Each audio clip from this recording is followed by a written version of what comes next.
മക്കള് തെറ്റ് ചെയ്യുമ്പോൾ കൂസലില്ലാത്ത രക്ഷിതാക്കൾക്ക് സ്വർഗം ഹറാമാണ്.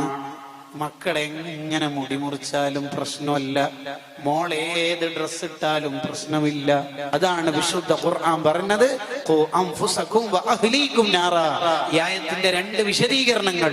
ഒന്ന്, നിങ്ങളുടെ മക്കളെ നരകത്തുനിന്ന് രക്ഷപ്പെടുത്തണം എന്ന് പറഞ്ഞാൽ റസൂലുള്ളാഹിന്റെ ശരീഅത്ത് പഠിപ്പിക്കണം, ദീൻ പഠിപ്പിക്കണം. ഡിഗ്രിയും പിജിയും ഡിപ്ലോമയും സെറ്റും നെറ്റും എന്തുണ്ടാവട്ടെ ഇല്ലാതിരിക്കട്ടെ, നമ്മുടെ മക്കള് ദീൻ പഠിക്കണം. രണ്ടാമത്തത് എന്തേ? മക്കള് സുന്നത്ത് ജമാഅത്ത് പഠിക്കണം.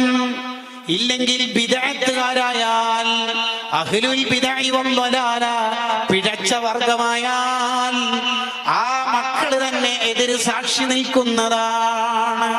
ആ മക്കള് പറയും, എന്റെ വാപ്പ എന്റെ ഉമ്മ എന്നെ 6ാം ക്ലാസ്സിൽ 7ാം ക്ലാസ്സിലെത്തിയപ്പോ മദ്രസ ഒഴിവാക്കിപ്പിച്ചു.